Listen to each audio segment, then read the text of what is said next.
Today is Vasanta Panchami of 2025, and I want to take some time to kind of shed a different light on Sanskritam. Specifically, I'll be focusing on two misconceptions about Sanskritam. The first being, why does it seem to have so many rules? So to make my point, I'll be explaining the chanting rules behind the Ayogavaha. Second thing is, what is the more accurate representation of Sanskrit in English? Is it Sanskrit with N or Sanskrit with M in between? Sanskritam, everything is actually very natural. Rules are because you don't understand, you call it like a dogma or a rule. But moment you see why it is being laid out, why it is being recommended to do in such a way, you tend to appreciate and also tend to attain some love towards the language. Today's satsang is Ayogavaha. There's a reason why they kept two, I would say, troublesome or naughty letters, because there are a little bit outliers. A lot of people say Ayogavaha means that it's because it's not mentioned in Maheshu Sutrani, or they're not part of the Pani, and so on and so forth. From my understanding, the reason they call Ayogavaha means Vaha means to flow. It's flow, like a smooth flow, which is Sanskritam. Sanskritam is meant to have a smooth flow. They should not struggle. That's the main purpose of the Pani or the Vag Devatas. Is it should be very smooth and gentle, and it should soothe your mind when you're chanting it, right? So all the other letters, if you see a, e, u, you can just sing for long. A, e. If you learn some classical music, Hindustani or Carnatic, people they elongate this thing for a long time. They do a lot of ragas on this thing, but not on Ayogavaha. Whenever you say or ah, that cuts the flow. That's why yoga means to be unite, complete. Yug or yuj is to be in union or consistent. Vahaha means a flow, but a means it's not. So these two letters are outliers because they cut the flow of this the word or anything wherever they are. So that's why they categorize them separately. We also have Jivhamuliya, Upadhmaniya. Those two are basically and derivatives from the Visarga. And so currently I will be focusing on these two. So if you notice, when I say that's like that abruptly cuts the flow of the air. Why not? Same thing applies for pa or ba when our lips, when they combine. But notice that they are powered by the a letter. So you open mouth when I say pa, ba, you don't close it completely. Here you had to close it. Ah means you just expel the air. And another aspect of the Sanskritam is that it also very important for you to retain the pranayama, is a prana. Especially it's very important for the Vedic chanting. The Vedic chanting should not take any gap when until there's a break on the chandas, legal break on the chandas, or Ushnik or Trishtup or Jagati. And if you have something like you're going to lose all the air. You won't be able to retain that to complete that other until the next leg starts in the sloka or the rik or the verse. So the will basically, like, you're going to expel everything out. So what they did is they took these as special cases, and they said whenever this occurs in a pada means a word, whether it's at the middle of the pada or at the end, they undergo some changes, and that changes actually is meant to help you to pronounce the next letter easily. For example, tam namami is one thing, and tan namami. You see, tam namami, tan namami. You see, there's a like soft flow. Tan namami shanishcharam. As per the language, whenever we have an Anuswara followed by a consonant, that consonant's anunasika or nasal equivalent will replace the sound of Anuswara. Because is a nasal, because when you're closing your mouth, the only way sound comes is through a nose. That makes it naturally a nasal letter, right? An ideal replacement here would still be a nasal, at the same time have a more smoother transition to the consonant that's followed instead of an abrupt sound in between. The main rule here is to make it easy for you to pronounce and keep it one consistent smooth flow. So the Anuswara changes in following situation is whenever you see Anuswara followed by this consonant, it changes to the nasal part of it. For example, here you see Sham Kara, right?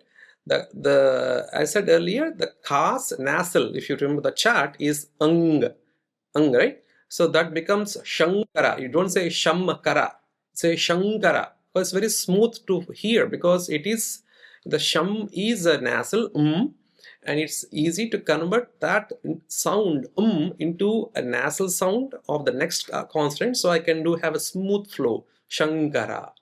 Same thing. Gamga is one thing, I say Ganga. Next example is Pancha. So Pamcha is different than Pancha. Pancha. You have to have the resound of cha cha ja ja nya. Pancha. Same thing here. Sanjaya. Sanjaya. Not Samjaya. Sanjaya. So next thing, same thing is Kuntita is Kuntita. Manduka is again da. Tata dada ana. Manduka. And Damta is converted to Danta.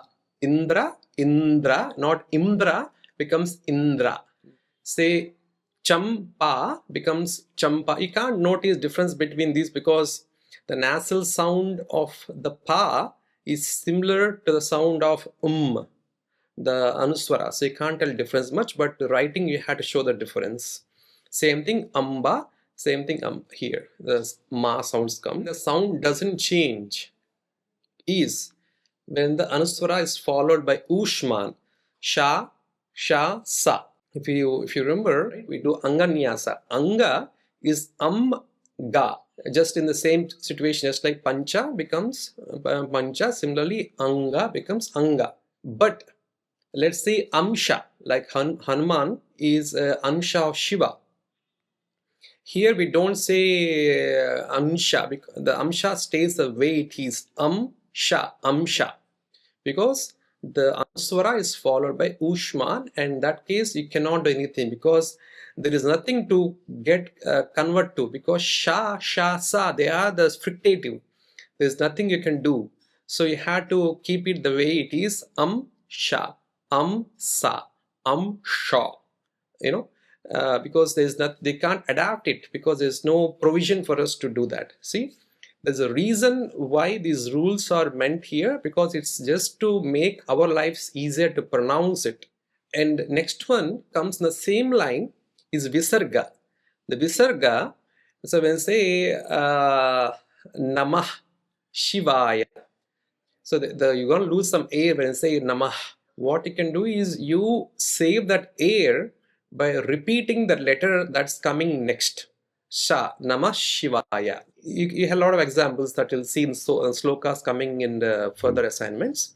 But just notice the reason, because they want to save the breath in our lungs so that we can continue chanting the whole sloka with ease. Shantihi, Shantihi, Shantihi. But you say Shanti, Shanti, Shanti, right? It's like it's like a very calm flowing of a Ganga river. It's as very elegant flow of the language. And same thing here, Visarga, when it is followed by Pa or Pa, it becomes Fa. This is English Fa, not the Sanskritam Pa. Pa. Because this is called Upadhmaniya. This is also comes under the Ayogavaha. So you say in the example of our Gayatri mantra, Dhiyo Yo Nah Prachodayat, right? So notice Dhiyo Yo Nah Prachodayat. You lose some air, and also it's like very abrupt. Yo Nah Prachodayat. Now compare that to Dhiyo Yo Nah Prachodayat. So you're gonna, when you say uff, you have a control over the flow compared to the actual the Visarga. Same thing goes with the Visarga when it's followed by Ka or Kha. Rama Namah Karoti, Namah Karoti, Namah Karoti. See, that is the thing about Sanskritam, is that every sound has a name, unlike in English, where you notice people just drop the letters completely, or it sounds differently, coal or seal, you don't know what it is. But here, they give it a name so that we are aware about it before we attempt at chanting the scriptures. Here they call it Jivhamuliya because the sound comes from this region, which is the kantya or the guttural, the throat region. And this also happens to be the root of the tongue. Tongue means jihva, and the mula means the root. Just like we have Muladhara at the base of the spine, similarly, the jihva's mula happens to be very close to the kantya, from where Jivhamuliya, a k sounds comes from. Last rule related to Visarga is that when it is followed by a vowel, the Visarga gets dropped.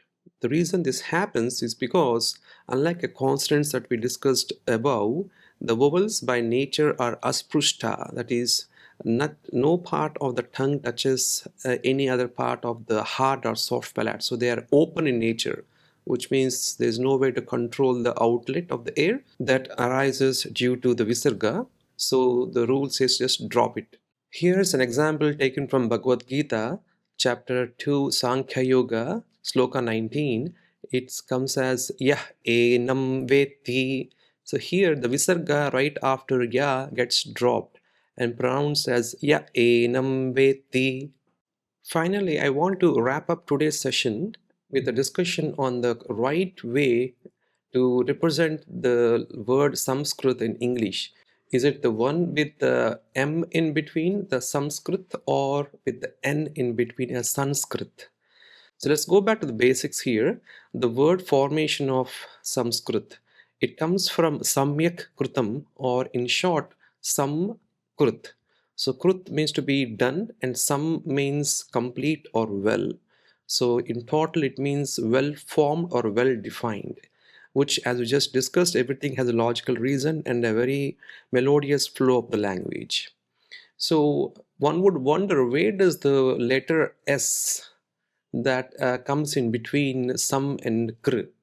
This actually arises because of Parni Ashtadhyayi rule that says Sampar Yupe Bhyakarautau Bhushane. And what that means is, whenever you have Sam or Pari or Upa, these words followed by Kru, that Krut word can be decorated with Is. So that's why we have Sam and Skrit. So now the actual question comes is that should we have M or N?